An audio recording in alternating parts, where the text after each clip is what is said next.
Bonjour et bienvenue parmi les Digital Doers, le podcast de ceux qui font le e-commerce. Aujourd'hui, je reçois Philippe Bianchi, le fondateur de Proximis. Proximis est une solution SaaS qui permet la gestion de façon unifiée du commerce, c'est-à-dire quel que soit le canal de distribution. Bonjour Philippe, avant que l'on aille dans le détail de ce qu'est le commerce unifié, est-ce que tu pourrais te présenter en quelques mots ? Bonjour Cyril, merci de me recevoir. Alors, je m'appelle Philippe Bianchi, j'ai 42 ans et je suis originaire de l'Est de la France. Donc j'ai commencé à travailler en 2002. Bianchi, c'est vraiment de l'Est de la France. Voilà, exactement, Ouais. c'est le sud-est de la France. En fait, mon nom de famille est italien, c'est les origines de mon père, de mon grand-père pour être précis, mais j'ai un prénom aussi qui s'écrit à l'anglaise, Philippe, ouais. avec un P et pas de E. C'est l'originalité. Alors, tu commences ta vie d'adulte, quelles sont les études que tu fais, enfin, c'est Moi, quoi je, ton moi, je profil suis dans l'Est de la France, donc je viens de la campagne et un endroit où on ne se pose pas vraiment la question des grandes écoles, et donc je suis allé très naturellement dans les études scientifiques. D'accord, donc Parce tu as un que profil scientifique plutôt. j'ai un bac scientifique. Tu as un bac Pas scientifique. profil scientifique, mais un bac scientifique. Ouais.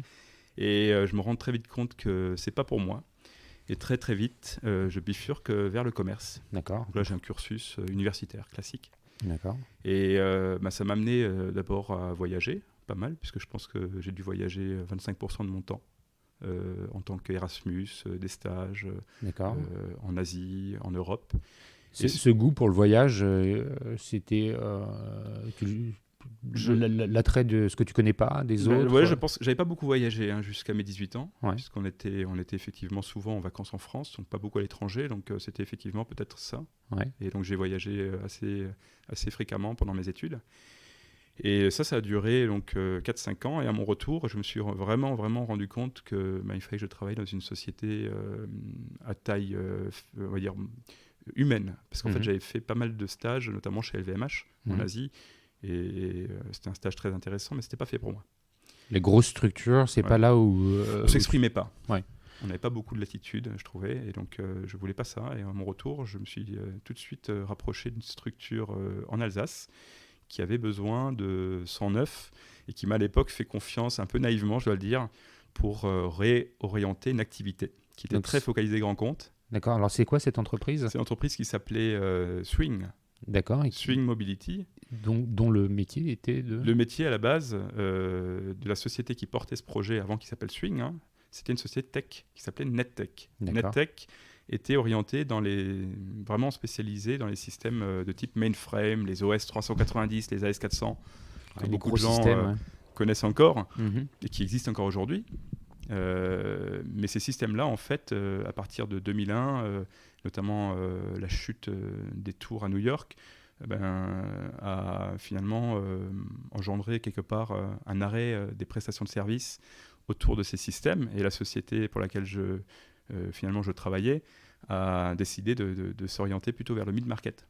Ils se sont dit, je ne peux plus dépendre des grands comptes. Voilà, donc des plus petits comptes. Plus petits comptes, Donc exactement. on passe du CAC 40 à la PME. Exactement. Bosser pour les banques, les compagnies aériennes, et ils se disent, maintenant je vais bosser avec des PME qui ne sont pas en Allemagne, à Londres, aux États-Unis. Je vais bosser pour des PME qui sont en Alsace et en France. Mhm. Et donc ils m'embauchent. Et ta mission, c'est d'aller prospecter ? Non, mission au début, c'est de partir d'une feuille blanche, sans produit, en se disant de quoi ces gens-là ont besoin. Et comme il y avait quand même un ADN dans cette société à faire travailler des systèmes hétérogènes entre eux, de la synchronisation de données, de la sécurité, on est très vite allé sur le marché de la mobilité.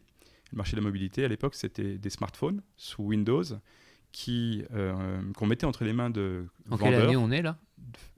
Fin 2001, début 2002. On parle déjà de smartphone ? À l'époque, je crois qu'on dit des PDA. Ouais, c'est ça. Il y avait des palmes Les aussi palmes, à l'époque. ouais. Et à l'époque, on disait même des pocket PC. Ouais. Et on mettait ça entre les mains de commerciaux et de techniciens de maintenance qui n'avaient jamais vu d'outils informatiques de leur vie. Mhm.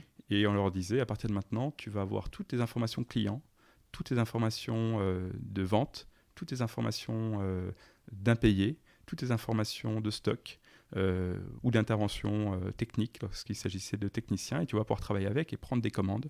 Tu vas pouvoir faire des rapports d'intervention et tu vas pouvoir envoyer tout ça en temps réel grâce à l'époque au réseau Edge.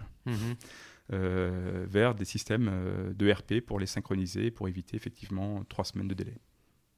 Donc, tu as à la fois, dans un premier temps, une réflexion autour du produit, donc quel est le problème que vous allez vous proposer de résoudre, avec une définition du produit, et puis, dans un second temps, tu as dû vendre, Exactement. c'est ça? Exactement. Et c'est d'ailleurs un modèle que j'ai reproduit plus tard pour Proximis, c'est partir de visites clients, comprendre de quoi ils ont besoin, ce dont ils ont besoin, pardon, et comprendre effectivement comment on peut très rapidement sortir un MVP.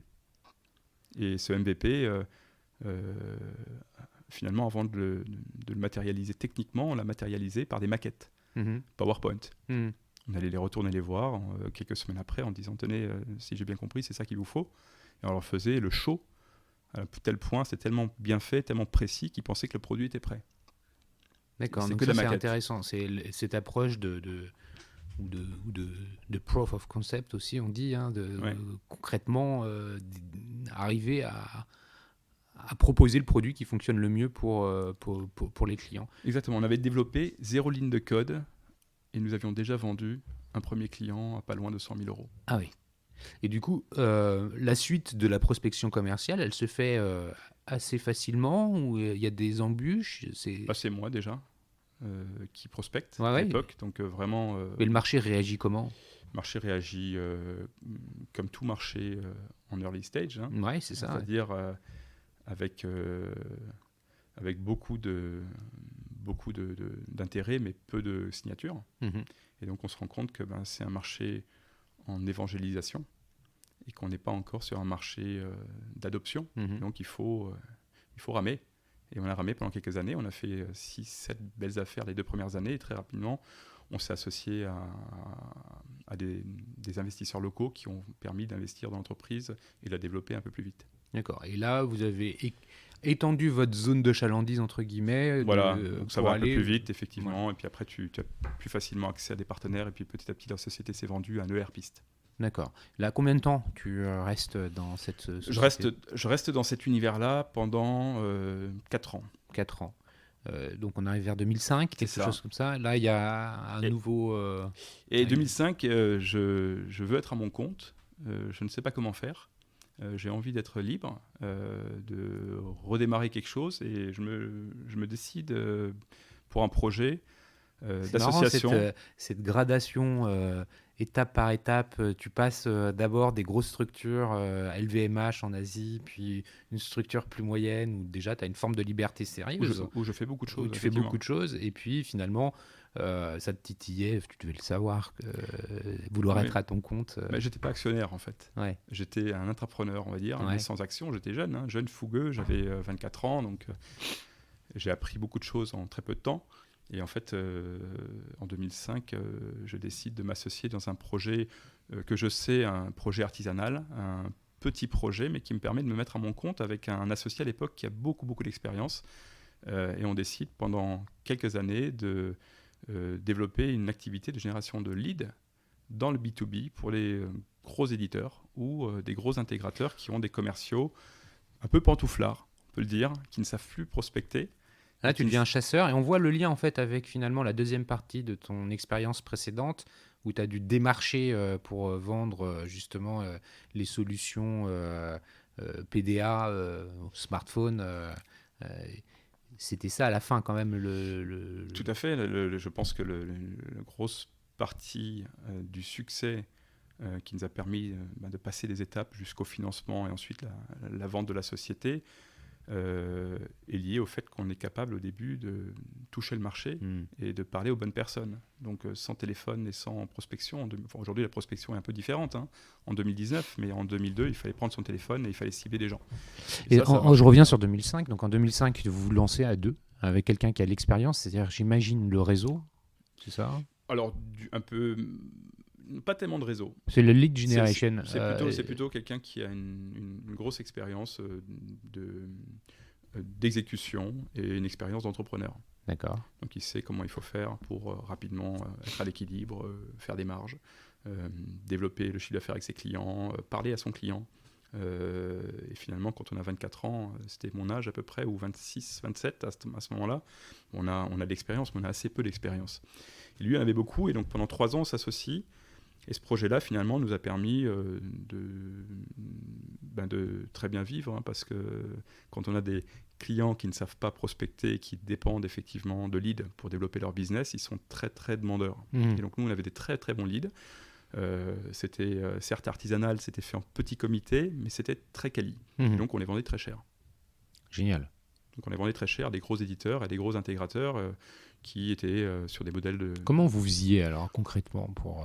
Déjà, on allait voir les éditeurs et on leur donnait 2-3 leads pour les mettre en appétit. Et ces leads-là, comment vous faisiez pour aller les trouver On avait des systèmes à l'époque de bases de données assez classiques. C'était du cold calling. C'était du cold calling dessus. On avait très rapidement une vision globale, parce que lorsqu'on a plusieurs partenaires, éditeurs, intégrateurs, on couvre un spectre on va dire de produits et de services larges. Donc on pouvait en un coup de fil générer pour 3 000 € de lead. Un coup de fil pouvait générer 3 000 € de lead, puisque vous parliez de RP, vous parliez de CRM, vous parliez de mobilité, vous parliez de GED, gestion documentaire, vous parliez de site web, hein, déjà en 2005. Donc il y avait déjà un début d'investissement. Donc tout ça finalement a été très, très intéressant. Ça a été relativement lucratif pour finalement très très peu d'investissement de départ. Ouais, je comprends. Ça vous a imposé de nombreux déplacements, rendez-vous Non. Très peu. Très peu. Très très peu. Et là, tu étais basé en Alsace ? J'étais basé à Toulouse. À Toulouse. J'avais déménagé à Toulouse et j'avais décidé effectivement à l'époque que faire du téléphone, c'était pas forcément le métier le plus intéressant du monde. Donc autant le faire dans le sud. Ouais. Et j'avais trouvé que Toulouse était pas mal comme point de chute, et on faisait ça dans un petit bureau qu'on avait pris. Et lui était de Toulouse aussi. Était à Toulouse aussi. Ouais, c'est ça. Vous faites ça pendant 3 ans, ça fonctionne bien. Comment se conclut l'aventure commune avec ton associé ? Ça fonctionne très bien. Et en fait, on était sur vraiment un marché qui commençait à structurer autour de la génération de leads. Et on voyait apparaître d'autres acteurs qui avaient la même démarche. Et on se rendait compte qu'il fallait maintenant structurer et investir, notamment dans le domaine du lead. Il faut investir sur des outils de back-office pour que, par exemple, notre client, on avait un client qui s'appelait Prodware, qui était un gros intégrateur. Il avait envie du jour au lendemain de pouvoir cibler telle ou telle région, tel ou tel produit, et de ne pas acheter des leads, on va dire, dans un lot. Et finalement, ça nécessitait d'investir dans des outils informatiques, et d'investir dans des outils de bid management. Et effectivement, mon associé à l'époque et moi, on n'avait pas du tout le même âge. Lui avait 57 ans, moi j'en avais 27. Donc on n'avait pas la même vision. Et on a décidé à ce moment-là qu'il fallait qu'on se sépare en très bons termes. Mais moi, il fallait que je fasse autre chose. Il fallait que je fasse quelque chose sur lequel on puisse capitaliser, construire. Et c'est là que je me suis dit, finalement, au-delà de capitaliser, construire, je voudrais me lancer dans un secteur d'activité qui me permette aussi de ne pas remettre les compteurs à zéro tous les mois. Et quand on est dans l'industrie du lead, tous les mois, vous devez repartir à la conquête. Ouais, il n'y a pas de capitalisation. Et je me suis dit, il faut aller dans le modèle récurrent, mais non basé sur de l'abonnement logiciel. Donc il faut que je me lance dans un business qui est récurrent. J'ai 27 ans, j'ai le temps. J'ai l'énergie, un peu d'argent. C'est maintenant qu'il faut le faire. Et donc là, on se sépare avec mon associé en très bons termes. Donc là, lui, il n'est pas loin de la retraite. 2008, là, on est en 2008. Oui, on est en 2008. Ouais. Et moi, je me lance dans l'aventure Proximis. Alors, c'est intéressant. Tu te lances dans l'aventure Proximis. Tu t'es pas réveillé un matin en te disant, tiens, je vais faire Proximis. Explique-nous comment la réflexion se structure en toi. Comment... petit à petit, sur la base, je pense, et tu veux me le confirmer, de convictions que tu as acquis au fur et à mesure de tes quelques expériences précédentes, qu'est-ce que tu imagines comme solution ? Au début, ça ne s'appelle pas Proximis, ça s'appelle MyScout. MyScout. Ouais, je suis avec un associé de l'époque qui s'appelait Jérôme. Et on se dit, il y a un truc à faire sur le marché du scout d'occasion et de la vente aux enchères. Donc quelque chose de très vertical, contrairement à du eBay à l'époque qui était très généraliste. Et on lance un site de vente aux enchères de scooters qui, au bout de 6 mois, malheureusement, voit arriver le Bon Coin. Et là, on se dit, en fait, c'est fini, il faut passer à autre chose. Et on arrête le projet très, très rapidement. Ok. Voilà. Il y avait Ça, eu c'est le quelques début. ventes. Il y a eu quelques ventes, oui, bien sûr. Mhm. Il y a eu quelques ventes, mais bon, c'est aucun avenir. Ok, donc 6 mois, vous faites cette activité, vous la arrêtez, On l'arrête. et vous continuez comment? Là, mon associé me dit à l'époque, MyScout, c'était ton idée, maintenant, on met la mienne en œuvre. Et la sienne, c'était Au Bon Caviste. Au Bon Donc, Caviste. Au Bon Caviste, c'était un site dont on s'est resservi totalement de la technologie de MyScout. Ouais. Et on l'a packagé ou Réhabillé, relooké ouais. pour le domaine du vin. Et on permettait finalement à des cavistes indépendants qui n'étaient pas visibles en ligne et qui avaient une belle présence physique d'être visibles en ligne à travers, d'une part, la mise en avant de leurs opérations commerciales, de leurs bouteilles, de leurs promos, et en automatisant leur visibilité sur les moteurs de recherche type Google, Yahoo à l'époque. Dès lors que quelqu'un cherchait un pomerol et que la personne était à proximité de la cave, on faisait ressortir le caviste vis-à-vis de cet internaute par ce qu'on appelle le SEM, donc les liens sponsorisés. Ça, vous le lancez juste après MyScout. Quels sont les premiers résultats? Ça fonctionne?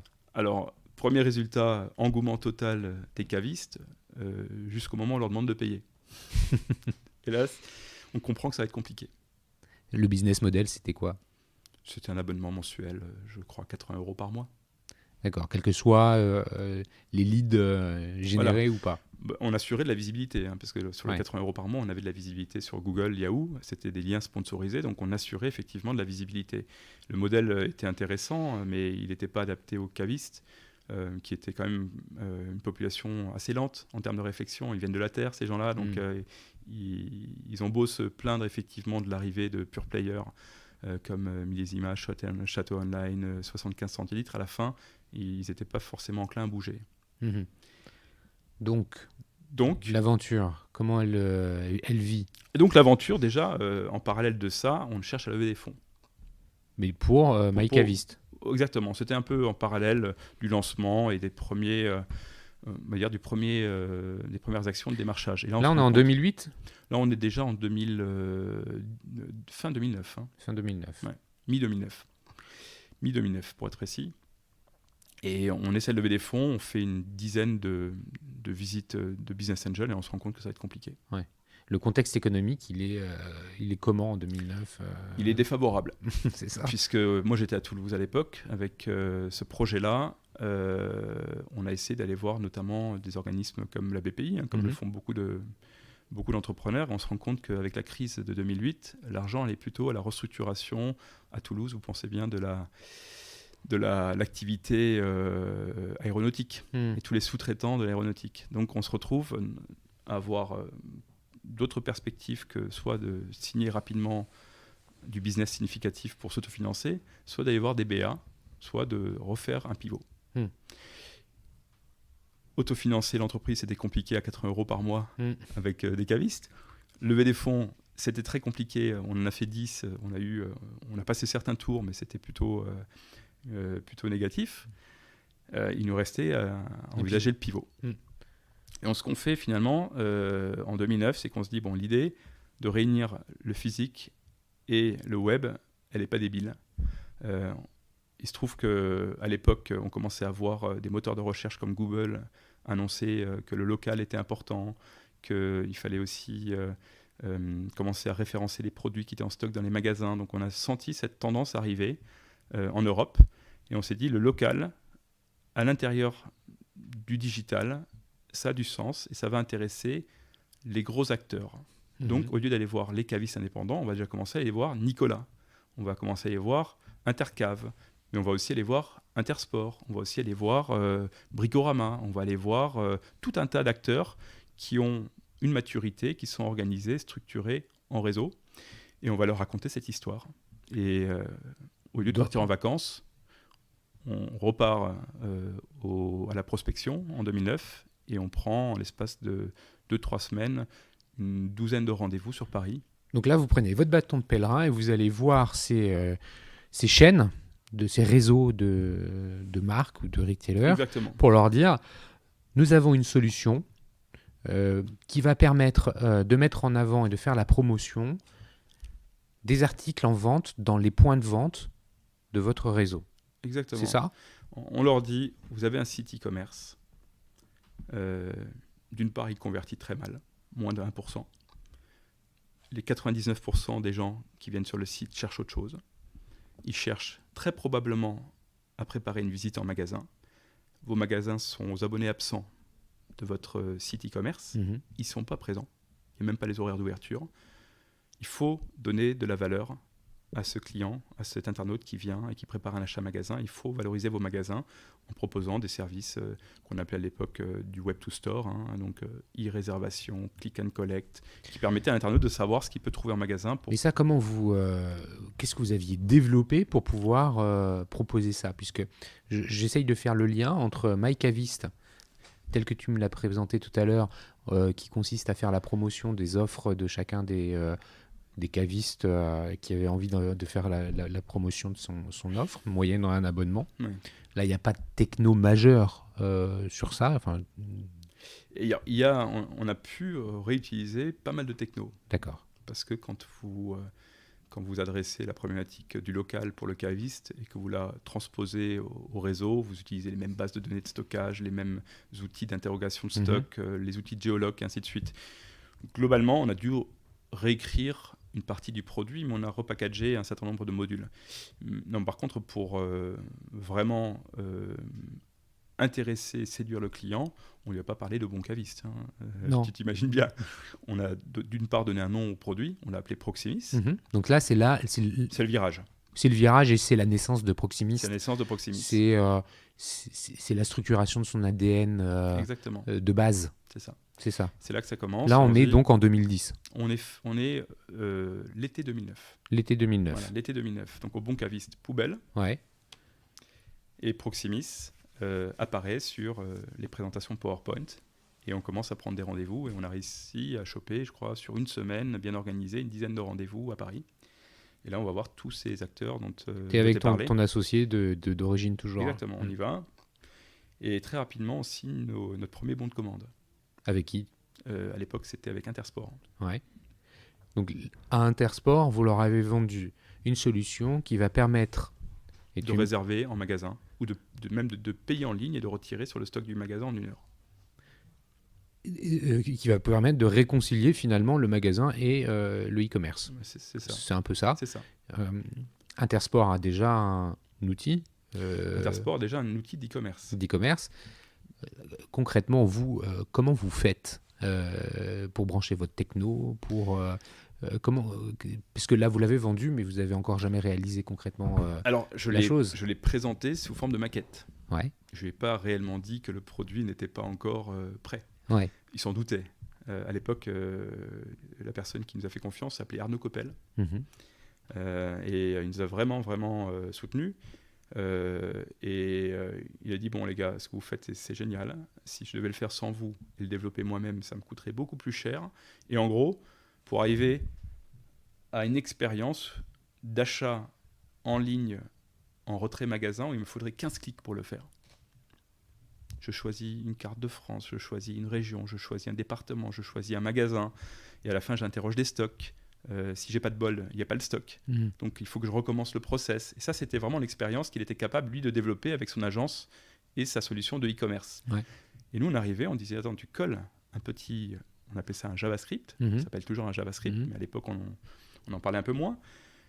Tu cliques sur un bouton, ça t'ouvre une pop-in, c'est du Proximis, mais c'est à tes couleurs, et ça va te dire en stock, pas en stock. Et un clic de plus, tu l'as réservé.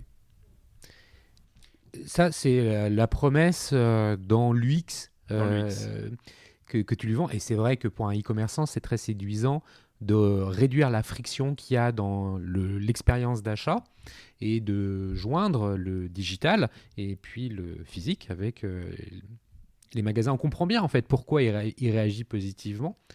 Ce qui m'intéresse, c'est qu'une fois que vous repartez avec votre bon de commande signé, et qu'est-ce que vous faites en dehors de vous taper dans la main et vous dire cool, on a notre premier lead, notre premier client. Maintenant, comment on fait ? À l'époque, au Bon Caviste et MyScout, on avait développé quand même, on avait des ressources de dev. Il se trouve que ces ressources de dev, ce n'étaient pas des salariés, c'était des sous-traitants bulgares. Ouais. Mon associé avait quelques liens avec la Bulgarie. Et on avait 2-3 personnes de confiance avec qui on était capable de travailler à distance et qui nous sortaient le produit en un temps record. Et donc on a développé, sur la base des modules existants, le concept Proximis, et on l'a packagé en l'espace de 2 mois. Donc là, tu as dit à Intersport, très bien, je reviens dans 2 mois avec quelque chose dont je travaille. Alors je lui montre, on a fait une gestion de projet, on va dire, prudente, où on définit au début le planning, et puis après tu lui dis, à telle date je te montre quelque chose, et puis en fait on s'arrangeait pour toujours montrer ce que nous allions développer, un petit bout, et puis à la fin, au bout de 2 mois, vous savez, 2 mois c'est assez rapide en réalité. Hein. Tu sais, les projets en général de ce type-là, ils mettent plutôt 6-7 mois à se faire. Et donc... Ce qui veut dire qu'au bout de 2 mois, vous aviez les codes qui vous permettaient de déployer votre offre sur Intersport. C'est ça. Et donc vous faites le déploiement. On fait le déploiement. Qui va assez vite. C'est quoi les contraintes que vous rencontrez les contraintes qu'on rencontre, c'est... Parce que ce déploiement, c'est la vraie vie. Là, vous avez vendu, vous avez réfléchi, inventé un système, développé. Ouais, ça... Et maintenant, il faut le rendre applicable dans la vraie vie. Et c'est souvent à cette occasion-là qu'on se rend compte de ce que ça veut dire, qu'il y a des choses qu'il faut réajuster, qu'il y a des sujets auxquels on n'avait peut-être pas forcément bien réfléchi. Comment ça se passe pour vous ? Je dirais, la vraie vie, c'est de se rendre compte d'abord qu'il faut s'interfacer avec des systèmes très complexes. Alors, en l'occurrence, je crois qu'il y avait du SAP derrière. Donc, il faut remonter des stocks de 300 magasins ou 400 magasins et gérer cette intégration-là. Il faut... et puis après, il faut gérer le déploiement à l'intérieur d'un réseau avec...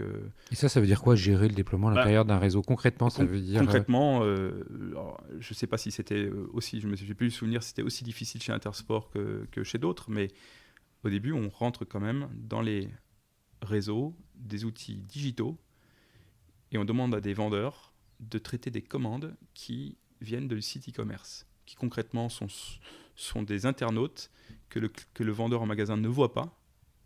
Donc il les considère souvent comme des clients du site qui payent sur le site et donc de l'argent qui ne va pas chez lui. Et c'est ça le vrai enjeu. En fait. Évidemment, c'était la direction vers laquelle je voulais t'amener. Quand tu fais ce genre de choses-là, toujours aujourd'hui, il y a une conduite du changement énorme. Il y a à faire prendre conscience de l'intérêt pour le magasin de la solution qui est mise en place, souvent.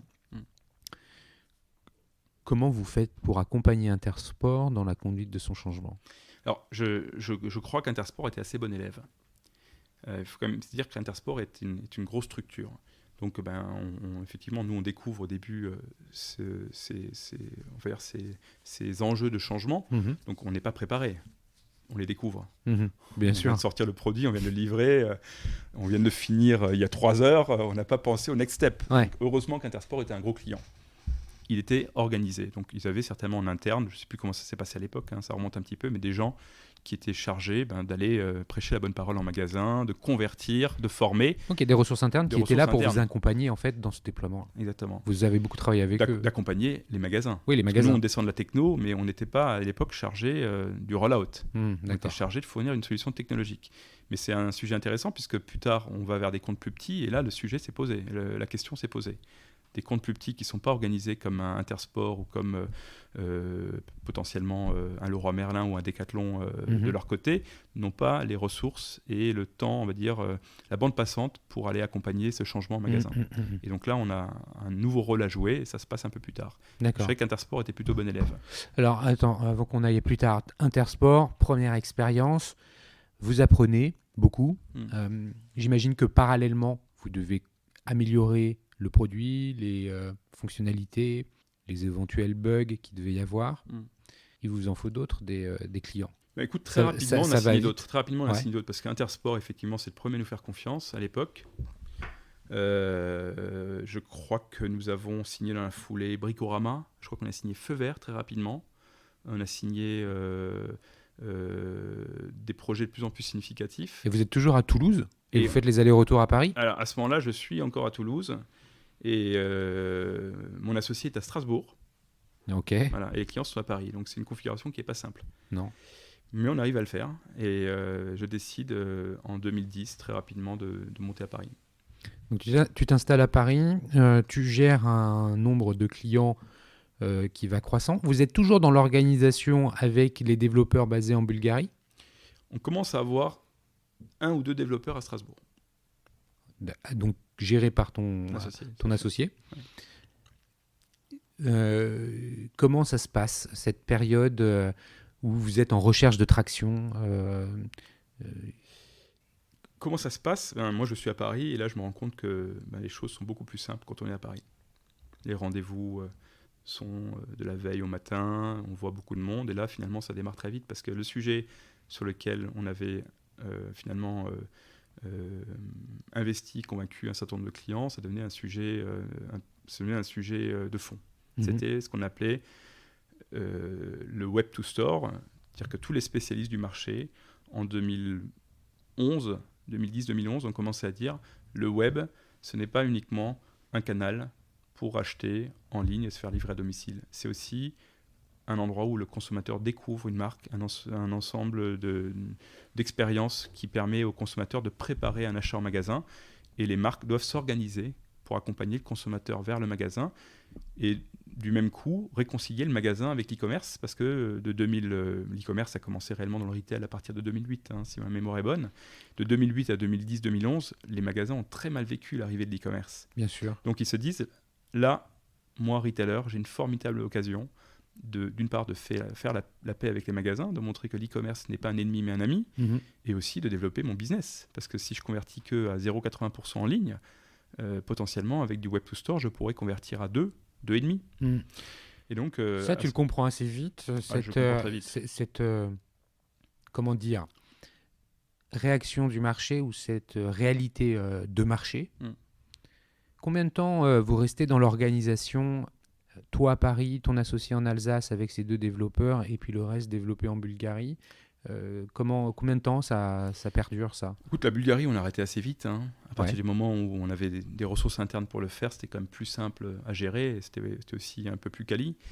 Mon associé était à Strasbourg. C'était un très bon point de chute pour le développement parce que Strasbourg, les ressources sont nombreuses, elles sont fidèles et que l'expertise technique était quand même plutôt chez mon associé que chez moi. Ouais.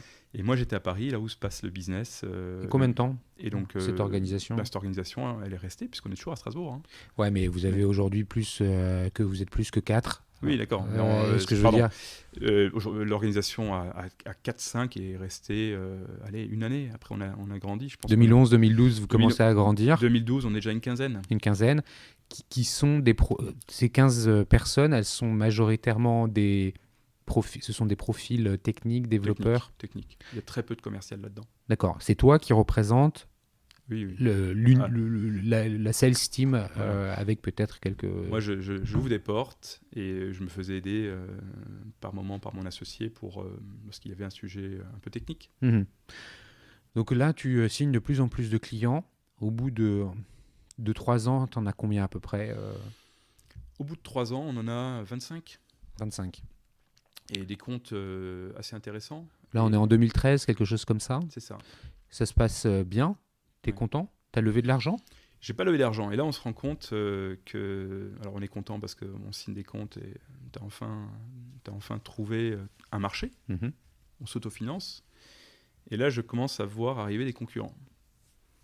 Des concurrents qui sont plutôt orientés B2C, mais qui parlent finalement, qui revendiquent le même message, la même valeur, qui expliquent effectivement aux enseignes qu'il faut mettre leur stock, leurs produits chez eux, ils vont emmener du trafic en magasin.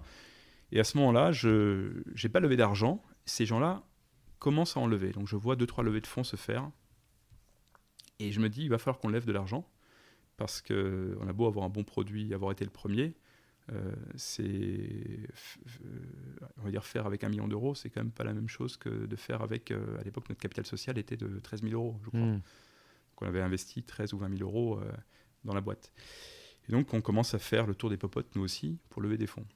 Et on lève des fonds en avril ou en juillet 2013. D'accord, vous levez 1 million d'euros. 1 million d'euros. Avec ce million d'euros, vous allez faire quoi? Accélérer la boîte, professionnaliser un certain nombre de choses? Comment il est utilisé ce million d'euros? Alors, deux choses. La première, c'est que on ne se laisse pas impressionner par l'arrivée de nos concurrents qui ont levé beaucoup d'argent et on avait anticipé qu'ils allaient eux-mêmes bifurquer vers le B2B, c'est ce qui est arrivé. Dès 2013, ces concurrents-là ont abandonné le B2C et ont sorti des offres ISO à Proximus. Ok. Mot pour mot. Donc là, on se dit, ok, on a bien fait de lever de l'argent parce que ça allait devenir tendu. Deuxième chose, c'est qu'on passe vraiment nos clients d'un modèle historique. Il faut se rappeler qu'à l'époque, on était en autofinancement. Donc ce qu'on vendait, c'était du setup. On faisait le projet, on prenait un gros ticket et après, on vendait des petits abonnements. D'accord. Et on change totalement le modèle. Et on dit, maintenant, on va aller voir un marché qui est peut-être moins gros, un mid-market fait d'enseignes comme The Couples, des enseignes comme Zadig et Voltaire. Donc tu prends la taille au-dessus ou je prends la taille en dessous. En dessous, ouais, c'est ça. Mais quand même des sociétés qui font entre 70 millions et 200 millions d'euros. On en signe beaucoup plus, mais on les passe sur un modèle pure SaaS. C'est-à-dire qu'on les passe sur un modèle où il n'y a plus, ou quasiment plus de tickets d'entrée. C'est zéro. D'accord. Et on leur prend un pourcentage des ventes générées par le service. Donc là, c'est des fonctionnalités nouvelles qui sont développées avec la solution SaaS, qui viennent en addition de ce qui était fait? Non, on redéveloppe vraiment la plateforme, parce que quand on commence, effectivement, on a une idée et on développe une première version, puis une deuxième, mais on est quand même dans un développement spécifique. Les premiers clients comme Intersport, comme Feu Vert, ils avaient un développement à façon. Lorsqu'on a commencé à lever des fonds, on a industrialiser le produit en se disant maintenant il faut qu'on ait un produit qui soit le même pour tous, qui coûte très peu en termes de mise en œuvre et qui permette au lieu de faire 5-6 projets dans l'année d'en faire 40. Et donc on a standardisé le produit et on a fait en sorte que chacun ait le même code source. La promesse du produit, c'est quoi? Là, la promesse du produit est toujours la même, c'est vous avez un site e-commerce, transformez-le et faites-le devenir omnicanal. Avec des systèmes de Web to Store. Avec toujours cette proposition de JavaScript qui vient se mettre par-dessus la plateforme existante. Tout à fait. Ils ont tous une plateforme existante, ils font tous de l'e-commerce et ils collent dans la page produit un petit JavaScript et ce JavaScript les emmène vers un nouveau tunnel qui est le tunnel Proximus qui fait le lien entre l'internaute, ce qu'il voit sur le site, à travers cette popine et les stocks des magasins et directement les vendeurs, puisqu'on va envoyer des commandes en magasin qui vont être traitées par les vendeurs dans des interfaces Proximus. Donc 2013, 1 million d'euros de levée, ça permet de faire évoluer la techno. Très rapidement. Changer de business model. Voilà, changer de business model, c'est-à-dire qu'on n'est plus sur du setup avec des petits fees après, mais gratuit avec un abonnement en fonction des volumes d'affaires. C'est ça. Vous descendez, vous vous repositionnez sur le marché pour aller chercher des clients qui sont un peu moins gros et vous avancez comme ça. C'est quoi les résultats que vous obtenez? Alors, on a vraiment un engouement. C'est-à-dire que là, on est capable de vendre le service sans avoir de connaissances techniques, en parlant à un responsable e-commerce et en sortant d'école de commerce. Donc, vente vraiment simplifiée au maximum. Les résultats, c'est certains clients qui explosent. Donc des clients chez qui on a réussi à générer très rapidement un business significatif. On représentait pour certains clients 30% de leur chiffre d'affaires e-commerce. Alors, tu veux dire que grâce à Proximus, si on devait prendre l'ensemble des ventes e-commerce, toutes celles qui sont liées avec le retail représentent 30%. Oui, on avait rien qu'en e-réservation, on avait des clients chez qui on représentait, mais je crois même sans trahir de secrets clients, on avait un client dans le bricolage, on représentait 80% de son chiffre d'affaires. Énorme. 80%. Parce qu'il avait un site e-commerce qui n'était pas basé sur une supply chain efficace. Donc, il n'avait pas réussi à décoller en e-commerce. Donc, il plafonnait à 1 million. Et quand on a ouvert la e-réservation, on est passé à 4 en l'espace d'1 an. Et c'est phénoménal. C'est phénoménal. Et pour un produit qui a coûté 0 à la mise en œuvre et qui a pris 1 mois. Donc, 2013, avant la levée, 25 clients. Très vite, vous en avez Très vite, on monte à une cinquantaine. cinquantaine Très de très vite, clients qui sont qui sont des retailers de tout secteur. des retailers de tout secteur. Beaucoup de fashion quand même. Beaucoup de prêt-à-porter. Hein. Et je pense que c'est normal, il y a plus d'enseignes de prêt-à-porter en France que d'enseignes de bricolage. Mais en tout cas, on avait réussi à signer les plus belles marques. Sur le secteur de prêt-à-porter, on avait signé les plus belles marques et on avait signé les gros porteurs aussi dans la distribution spécialisée. D'accord.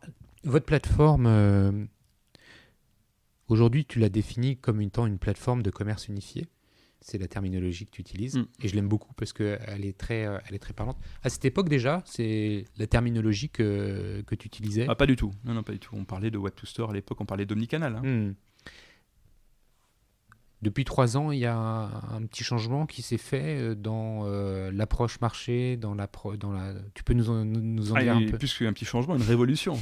C'est plus la même boîte. Non, ce qui s'est passé en fait, c'est que en levant des fonds, 1 million d'euros, vous faites une promesse à des fonds. On leur explique ce qui va se passer en quelques années. Je pense que 3 mois après avoir levé des fonds, je ne pensais plus un mot de ce que je leur avais dit. Parce que le marché avait bougé et qu'on s'est rendu compte que le Web to Store, la place qu'on avait prise, n'était donnée à Proximis et à nos concurrents que parce que les autres étaient mauvais. Les autres étaient mauvais, c'est-à-dire les plateformes de e-commerce étaient mauvaises sur ces problématiques-là, et les éditeurs de caisse, qui maîtrisaient quand même le vendeur, le stock, la préparation de commandes, étaient mauvais, absents sur ces features-là. Donc on s'est dit, si ces gens-là étaient forts, on ne nous aurait pas laissé la place, et si ces sociétés-là, demain, deviennent fortes sur les features de Web to Store, on va bientôt parler de Store to Web, eh ben, notre business va disparaître. Et on a commencé à voir des gros clients chez Proximis commencer à internaliser cette partie-là dans une des solutions qu'ils avaient déjà, et ce qui était pour nous en tout cas la suite de l'histoire, c'était que les gros clients allaient investir fortement sur une rationalisation technologique et sur des choses qui étaient mieux intégrées, et ça allait souvent passer par l'e-commerce, et que si on ne voulait pas disparaître dans 3-4 ans, il fallait qu'on évolue. Donc cette évolution, vous allez la mettre en œuvre On met en place un plan à partir de début 2014, donc 6 mois après la levée de fonds, et on se dit qu'est-ce qu'on fait? On avait 2 options. La première, c'était de se rapprocher d'un acteur existant et de merger, de se faire racheter. La deuxième, c'était de se rapprocher d'un acteur existant et de le racheter. Et c'est assez compliqué en réalité parce que les acteurs existants sont des gros éditeurs. On parle quand même d'éditeurs qui font déjà à l'époque plus de 200 millions d'euros, qui sont des éditeurs étrangers. Donc c'est très compliqué de se faire voir par ces gens-là et très compliqué d'envisager de les racheter. Bien sûr, je comprends. Et donc on se rapproche d'une société en termes de taille plus modeste, mais qui est une société qui a un asset technologique formidable et qui est une société qui s'appelle RBS Change. Elle se trouve, hasard de l'histoire, en Alsace, pas très loin de nos développeurs. Et c'est une société que je connaissais bien dans le passé. J'avais certains liens avec cette société.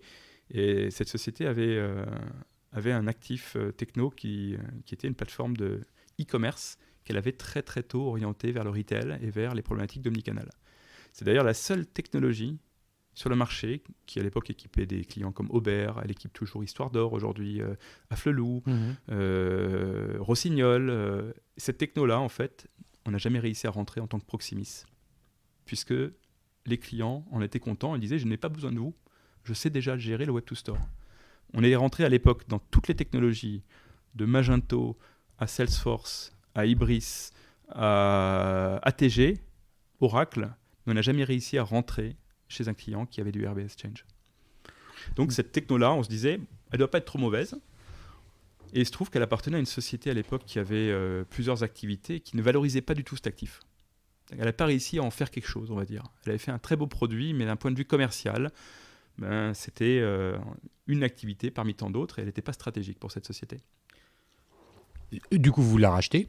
Du coup, on la rachète. Mais tu la rachètes en la finançant avec le 1 million d'euros que vous aviez levé? Exactement. D'accord. On faisait du chiffre d'affaires et le 1 million d'euros a servi à ça. D'accord. Donc la question de tout à l'heure, le 1 million d'euros, il a servi à faire du développement et au rachat de cette société-là. Exactement. Et ça, c'est pour te situer, ça se passe en août 2014. Très bien. Le rachat de cette société, c'est combien de personnes?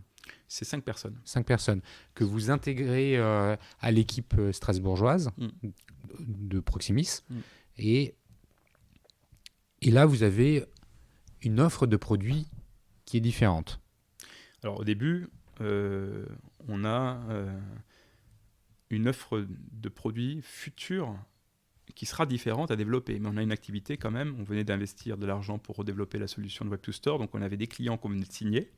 On avait des commerciaux qui signaient tous les jours. Donc on avait une activité cœur à développer. Et puis à côté de ça, on avait la vision que ces 5 personnes et cette techno allaient remplacer ce qu'on avait fait jusqu'à maintenant. Comment tu mets en œuvre cette vision, ce plan de dire, voilà, finalement, tu vas me dire si je me trompe, mais dans ce que tu m'expliques, plus qu'un add-on sur une plateforme e-commerce existante, vous voulez faire de Proximis une plateforme, ce qui va être de commerce unifié, qui permet à la fois de gérer son catalogue de produits en vente sur Internet et la relation avec les magasins. C'est ça la vision que vous voulez... La vision dès le départ, c'est de se dire, si on regarde l'attente du consommateur, c'est tout ce qui nous intéresse. Lui, il s'en fiche d'être sur Internet, il s'en fiche d'être en magasin, il s'en fiche d'être sur une application mobile. Demain, il y aura d'autres canaux d'acquisition sociaux, des objets connectés, tout ça. Donc, il s'en fiche réellement des problèmes de silos. Et les entreprises, elles, n'ont pas réussi à surmonter ces problèmes de silos, si bien qu'ils ont besoin d'une solution e-commerce, d'une solution de web-to-store, d'une solution de store-to-web, d'une solution de caisse. Et tout ça crée des frictions. Des frictions qui font perdre du chiffre d'affaires aux retailers, de la marge, et qui font perdre patience au client qui, lui, finit par acheter sur Amazon. Ça, c'est vraiment le constat. Donc, on se dit, il va falloir qu'on développe un produit qui remplace les fonctions d'e-commerce et les fonctions de caisse dans le retail, et qui permettent à un retailer de délivrer en très peu de temps une expérience client qui soit sans couture, qui soit géniale. Et donc, le plan, c'est de se dire, développons à partir de cette asset techno maintenant le produit de commerce unifié qui va réunir la vente en ligne et la vente en magasin. Combien de temps il vous faut pour faire les développements ? Pas mal de temps. Pour arriver à cette plateforme que vous allez pouvoir enfin vendre. 2 ans. 2 ans. 2 ans. Donc en 2016, été 2016, quelque chose comme ça, vous avez un produit qui est suffisamment abouti pour pouvoir le vendre. Alors, comme toujours, on le vend très vite et on le perfectionne. Ouais. Donc, on le vend très vite. Je pense qu'on le vend dès mi-2015. La vente, en fait, ce qui m'intéresse dans la question que je te pose, c'est de savoir si les clients qui étaient les vôtres, on a compris que vous aviez descendu un petit peu en taille de clients, en passant d'Intersport à des acteurs un peu moins gros, mais toujours bien respectables, comme Agatha, voilà. C'est ça, ou dans le fashion. Est-ce que ce sont ces mêmes clients-là qui vont être ciblés par la plateforme, l'offre que vous avez développée? Tout à fait. Tout à fait, c'est ce qu'on veut faire au début. On a plusieurs challenges à surmonter. Le premier qui est le challenge technique. On a une équipe réduite, on a quand même des moyens réduits, 1 million d'euros. On a racheté une plateforme avec ça, on fait tourner une boutique. Et première chose, c'est qu'on décide de mettre toutes nos ressources techniques sur cette plateforme. Et donc, on frise quelque part la plateforme historique à partir de début 2015. Donc le produit sur lequel on a levé des fonds, on décide de mettre le moins de moyens possible en vue de tout mettre sur la nouvelle plateforme RBS Change que nous avons rachetée et que nous allons appeler Proximis. D'accord ? Donc en interne, chez nous, on a des noms de code pour s'y retrouver. On a un produit rose, un produit bleu, mais l'avenir, c'est le produit bleu. Et le produit bleu est celui sur lequel nous allons redévelopper toute l'expertise de Proximis, parce qu'on considère que si le marché connaît des frictions, si le marché n'a pas des solutions adéquates, c'est parce qu'il y a un assemblage de solutions qui ne fonctionnent pas ensemble. Donc nous, on ne veut surtout pas faire d'assemblage, on veut faire un produit natif. Et à partir de là, vous repartez d'une feuille blanche. On prend RBS Change, on l'appelle Proximis, et on redéveloppe ce qui manque, et on ne développe rien à côté. Donc on n'a pas d'accolage, on n'a pas de glu. Voilà. Ça, c'est très important. C'est important, c'est pour ça que tu parles de sans couture, c'est vraiment quelque chose que tu utilises souvent. Le marché, il accueille la chose comment ? Alors, j'ai été très, très naïf. pour être honnête. Mais je suis toujours un peu naïf quand je lance un projet, c'est que je pensais que ça irait plus vite. Alors, on a eu très vite quelques signatures. Hein. Par contre, dès lors qu'on voulait signer des comptes qui faisaient du chiffre d'affaires significatif, on va dire des comptes qui faisaient plus de 10 millions, ou voire même plus de 5 millions à l'époque, ben ça calait. On se rendait compte que ça passait pas. Et ça passait pas pour une simple et bonne raison, c'est que on n'était pas connu et que la notion de branding sur ce marché-là est quand même un vrai sujet et qu'on ne pouvait pas arriver comme ça du jour au lendemain en rachetant une techno, en s'appelant Proximis, prendre la place de la techno e-commerce. Puisqu'on disait, tu as une techno actuelle. Tu oublies ton Magento. Tu prends Proximis. Et ça, dans la tête des acheteurs, des responsables e-commerce, c'est pas rassurant. C'est pas rassurant. Non. Donc au début, c'est pas simple. Par contre, on est plein d'énergie et on a un bon produit quand même. Il ne faut pas l'oublier. Donc on part d'un asset techno qui est déjà utilisé par un paquet de clients et qui, sur le papier, montre qu'il fait beaucoup plus de choses. Donc on arrive à signer 5-6 clients assez rapidement, qui sont nos clients pilotes, qui sont des clients plutôt de taille modeste. Ils font 2 millions d'euros en ligne, mais qui avaient une maturité sur la problématique qu'on adressait, qui était la problématique d'omnicanal ou de commerce unifié. Hein. C'est là qu'apparaît cette terminologie de commerce unifié. Ça apparaît un peu plus tard. Ouais. Ça apparaît un peu plus tard, hein, parce qu'on est vraiment encore là sur envoyer l'e-commerce vers le magasin. On n'a pas encore équipé le vendeur. Et donc, on se dit très vite, là, ça ne va pas fonctionner aussi vite qu'on le souhaite. Il faut, qu'on ait un peu d'argent pour faire du branding. 2, qu'on puisse maintenant vendre le produit à des comptes plus gros. Et pour le vendre à des comptes plus gros, il faut se frotter à des acteurs éditeurs de logiciels internationaux beaucoup plus gros. Tu reviens à une taille d'acteur qui est en fait, une taille de client qui est ceux d'origine avec comme Intersport. Comme Intersport, mais aussi comme les clients que j'ai cités tout à l'heure, comme The Couples, comme Agatha, qui sont des clients qui aujourd'hui, ou à l'époque en tout cas, tournaient tous sur des technologies américaines de type Magento, de type Ibris. Donc c'est des clients qu'il faut que nous arrivions à toucher, à rassurer et à signer. Et pour faire ça, en fait, on met en place un plan qui est, on lève des fonds qui nous permettent d'investir dans le branding, et 2, on recrute des gens beaucoup plus seniors. T'as levé des fonds à quelle époque ? C'était mi-2016.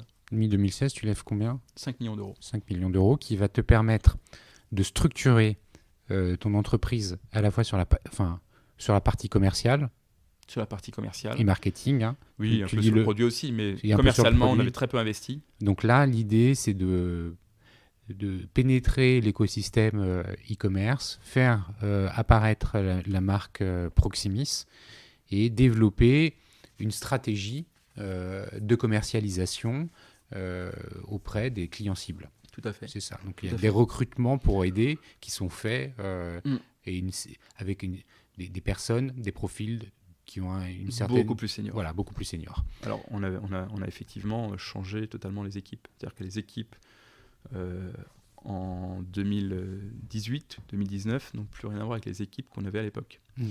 Pourquoi ? Parce qu'avant, on vendait un produit en boîte, on va dire, sans prix d'intégration 100% à la performance. Donc, on ne vendait pas forcément la valeur. Hein.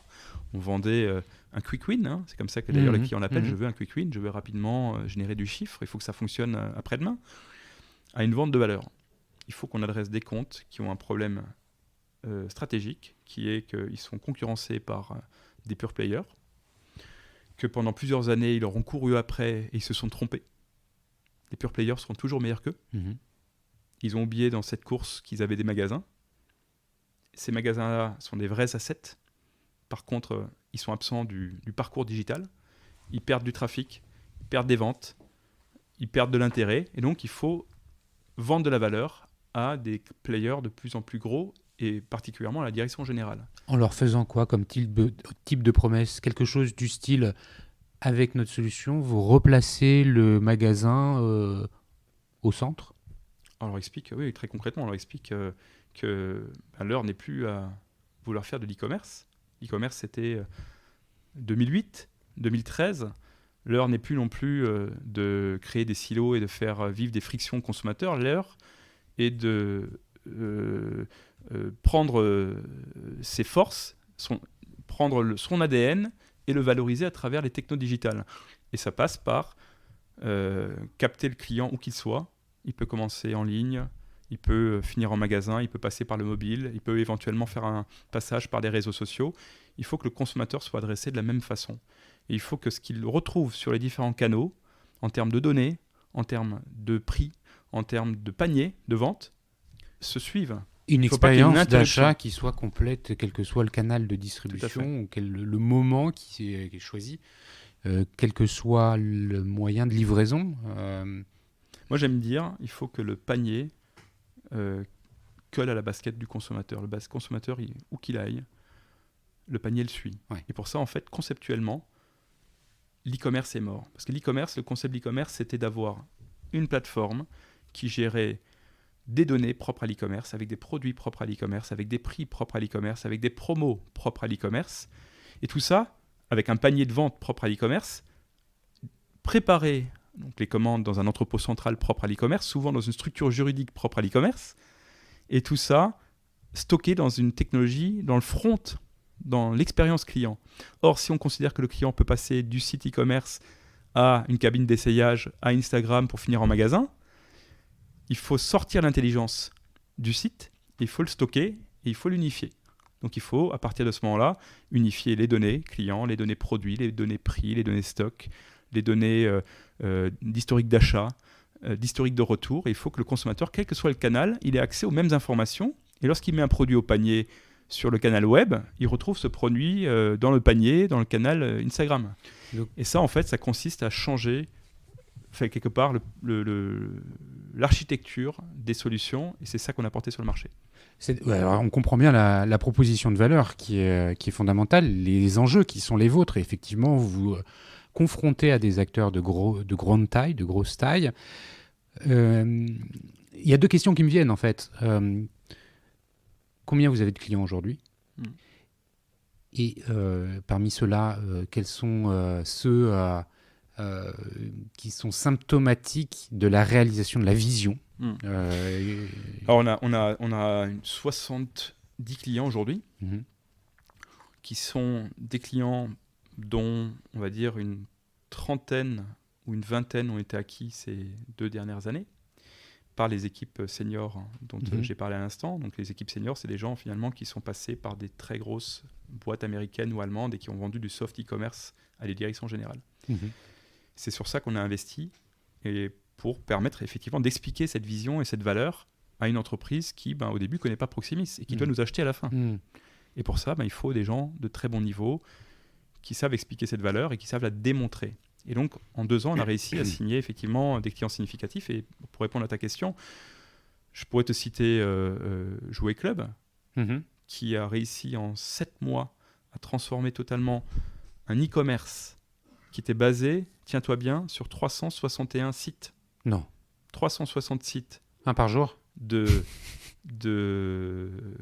ils appelaient ça ? De drive, un par magasin, plus un site de e-commerce, pour te dire qu'il y avait des silos chez eux. Et ça, en 7 mois, ils ont sorti ces 361 sites, ils l'ont remplacé par la plateforme Proximus, connecté à leur système. Tu t'imagines bien, il y a de la S400, il y a des caisses un peu, on va dire, un peu historiques. Et ils ont équipé les vendeurs de tablettes sur lesquelles il y a du Proximus et qui permet maintenant de commencer en ligne, d'aller en magasin. Le vendeur va retrouver tout ce que vous avez acheté en ligne, ce que vous n'avez même pas encore reçu à livraison. Il va savoir ce que vous avez mis au panier, ce que vous n'avez pas acheté. Il va savoir ce que... Ça les a complètement transformés. Ça les a complètement transformés. Dans leur process. Complètement. Tu connais les résultats en termes de chiffre d'affaires qu'ils ont obtenus grâce à cette transformation ? Alors, les résultats, en fait, sont en général très, très rapides. Je vais te parler de la Grande Récré aussi, qui communique sur ces résultats. Qui est un de tes clients ? Qui est un de nos clients aussi. Mais on peut aussi... on a signé récemment le groupe Chris. On est rentré dans l'univers de l'alcool avec le groupe Dugas, avec VNB, donc vin et bière. Ce sont des clients qui, en général, décident de passer au commerce unifié, donc le concept d'accompagner le client quel que soit le parcours, à travers une seule plateforme et pas 6 plateformes différentes, donc simplifier les projets. Ils veulent opérer cette transformation en 6-7 mois. Et les résultats qu'on observe, alors je vais déjà parler des résultats e-commerce. Ouais. Parce que souvent, c'est l'étape 1. J'ouvre mon site e-commerce. La différence entre avant et après, c'est que tout d'un coup, il s'ouvre un site qui est connecté au magasin, qui est connecté au vendeur. Chez certains clients, on a un taux de conversion qui a augmenté. Le minimum de 30%, le maximum qu'on observe aujourd'hui, c'est 140%. D'accord. Le taux de conversion minimum d'un passage d'une plateforme de e-commerce traditionnelle à Proximis, c'est plus 30, maximum aujourd'hui plus 140. D'accord. Donc c'est spectaculaire. Bien sûr. Et maintenant, on ouvre de nouveaux dispositifs pour accentuer encore cette progression, notamment ouvrir plus de produits à la vente. Là, on est sur du site e-commerce qui va faire de la réservation, du click and collect, du retrait en 1 heure. Et là, on va ouvrir maintenant le stock des magasins pour des expéditions. Donc, on fait du ship from store. Donc, ces mêmes acteurs-là, du jouet, peuvent maintenant prendre une commande de Cyril qui est chez lui sur son canapé, d'un produit qu'il veut acheter pour son fils. Et ce produit-là, en fait, tu le sais pas, mais il va partir du magasin de Reims, mais c'est le dernier produit en stock. D'accord. Donc là, on va encore augmenter le taux de conversion du site. Et la dernière étape qu'on a déjà mise en œuvre, la Grande Récré, par exemple, a équipé en l'espace de 30 jours 140 magasins, 3 PDA par vendeur. Donc c'est un produit... 3 PDA par magasin. Ah oui. Et là, ils vont monter à 8 pour PDA par magasin pour les fêtes de fin d'année. Un projet qui a été déployé en 30 jours. Ils ont aujourd'hui la capacité en magasin de recevoir n'importe quel client et de lui vendre tout ce qui est en stock dans le réseau, que ce soit dans le stock central, que ce soit dans leur propre magasin, parce que tu peux très bien partir avec un produit, ou que ce soit dans le magasin du réseau à Marseille, à Toulon, ou n'importe où. Tout ça en payant une seule fois. C'est-à-dire que tu vas partir avec ta boîte de Lego, mais tu vas te faire livrer le deuxième produit par le magasin de Marseille, et en n'ayant qu'un seul panier, un seul paiement dans le rayon directement avec le client, avec le vendeur. Waouh. Donc j'imagine les bouleversements que ça génère dans ce genre d'organisation, puisqu'ils ont probablement l'impression d'atteindre la modernité en quelque sorte. Je vais te dire, j'étais la semaine dernière dans le magasin de Levallois-Perret, on était dans le centre commercial SO-Ouest, très très intéressant de discuter avec le patron du magasin, Eric, qui est un mec vraiment génial. Ils attendent ça depuis longtemps. C'est-à-dire que lui, il avait l'impression que lui était dans la modernité, mais pas les outils. Et ça fait 3 ans qu'il avait une tablette. Il avait déjà une tablette. Il y a un alignement finalement. Il avait une tablette. Il avait déjà un outil de Web to Store. Il avait une solution de réservation. Mais tout ça ne fonctionnait pas. Ça fait 3 ans qu'il s'en plaignait tous les mois parce que ça ne fonctionnait pas. Parce que c'était plein de frictions informatiques. Donc à un moment donné, le stock est faux, ça ne fonctionne pas, le panier, le parcours du consommateur est cassé, donc tout le monde est frustré dans cette histoire. Le consommateur, mais aussi le vendeur. Tu as résolu le problème et puis les premiers utilisateurs de tes solutions te le font remonter quand tu vas génial. C'est mon meilleur vendeur aujourd'hui. Exactement, c'est ton meilleur vendeur. Il faut que tu le filmes et puis que tu l'utilises. Et surtout, j'ai été impressionné parce qu'on y était effectivement pour le filmer. On a fait une vidéo. Et j'y suis allé aussi avec des prospects. Ça fait 1 mois que ça tourne chez lui. Il connaît la solution mieux que moi. C'est d'une simplicité. Et ça veut dire d'une part que c'est d'une simplicité, mais aussi qu'il l'attendait vraiment. Il l'a adopté mieux que n'importe quel utilisateur de chez Proximis. Il connaît la solution par cœur. Génial. Et alors, pour arriver sur la question de la fin, Proximis, c'est quoi ses ambitions 2020, 2021 enfin, c'est quoi la suite de l'histoire? Proximis, c'est une histoire qui a commencé il y a quelques temps. Maintenant, si on regarde effectivement le produit phare, qui est la plateforme de commerce unifié, qui permet à des entreprises de transformer leur business en 5 mois, on a aujourd'hui un marché européen qui est un marché composé de retailers très matures, puisqu'on regarde la France à son 2e ou 3e replatforming, l'Espagne à son 1er, l'Angleterre à son 3e. On est sur un marché donc d'équipement ou de rééquipement. Donc nous, l'idée aujourd'hui, c'est d'accompagner les retailers en Espagne et en Angleterre à travers notre réseau de partenaires. Il y a un point important que j'ai peut-être pas précisé, c'est que le projet Proximis se base et la force aussi de ce projet se base sur un réseau d'intégrateurs Mhm. qui sont des gens finalement qui poussent la solution chez la Grande Récré, chez Jouet Club, chez Agatha, chez Chris, Mhm. et qui vendent leurs propres prestations de projet, d'intégration, avec une techno qui leur permet de faire ce projet, de tenir les objectifs. Donc nous, aujourd'hui, nous avons déjà en Europe une dizaine d'intégrateurs qui sont des gens formés à la solution, qui ont formé entre 10 et 40 personnes à la plateforme, Mhm. et qui aujourd'hui sont dans les starting blocks pour commencer à la vendre en Angleterre, en Espagne. Donc ça, les ambitions de Proximis sur les C'est d'accompagner ces intégrateurs et nos clients. à l'international, Exactement. avec l'idée à terme d'ouvrir des bureaux dans les Alors, pays. c'est déjà le cas. On a C'est déjà commencé le à cas. ouvrir à Londres, là on Mhm. ouvre en Espagne. Donc c'est effectivement d'être présent, de localiser les équipes pour pouvoir être à côté de nos futurs clients, être à côté de nos intégrateurs. Donc c'est donner une dimension européenne à une société française. C'est ça. C'est ça. C'est une société aujourd'hui qui est une société française, hein, je l'ai bien souligné, avec des clients qui nous utilisent aujourd'hui dans une trentaine de pays, mais ça reste des clients français Mhm. qui nous utilisent dans une trentaine de pays. On a déployé des sites, je pense en Asie, aux États-Unis, en Amérique du Sud. Voilà, donc là, Et là, il faut passer. demain, tu veux avoir El Corte Inglés en Espagne ce serait bien. Comme client, quoi. Et Zara aussi, Et- pourquoi pas. Mais je pense pas que ce seront nos premiers clients. Non, mais voilà, ce On que je veux s- dire, c'est que tu veux signer des clients locaux pour un déploiement dans le pays.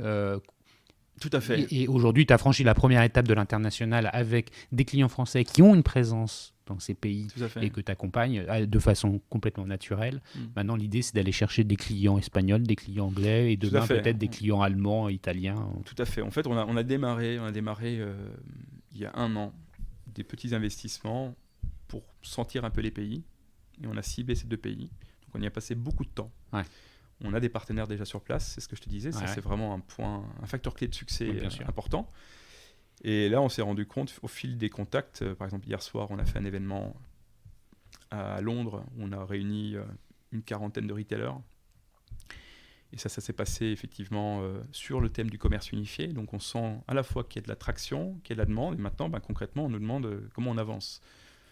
Comment on avance Tu sais que tu as accompagné beaucoup d'entreprises internationales. Il faut localiser des équipes. Ouais. Il faut avoir sur place des équipes pour prendre la main du client, assister l'intégrateur. Ouais, bien sûr. Et donc tout ça, maintenant, c'est des investissements qui sont en train d'être faits. Mais là, on est serein parce qu'on a des premiers clients. Bon, bah écoute, bravo. Merci pour la qualité de cet échange, Philippe. Merci de la sincérité avec laquelle tu nous as expliqué comment tu as construit tout ce projet, les étapes par lesquelles tu es passé. Et j'ai l'impression quand même que pivoter, c'est quelque chose que tu sais assez bien faire. Tu as eu quelques expériences réussies sur ça, in fine, puisque Proximis aujourd'hui, c'est quand même une belle réussite. Merci pour tout. Merci à vous tous qui écoutez les Digital Doers. Vous êtes toujours plus nombreux à le faire. Je vous rappelle que un des moyens les plus efficaces de promouvoir ce podcast est de le noter 5 étoiles, pas 4, mais 5 étoiles sur Apple Podcast. Et puis de partager le lien, les posts LinkedIn autour de vous pour le faire connaître. Il n'y a pas d'alternative à ça dans le monde du podcast. Si vous souhaitez me joindre ou me contacter, n'hésitez pas à le faire via le site lesdigitaldoers.com. Merci et à bientôt.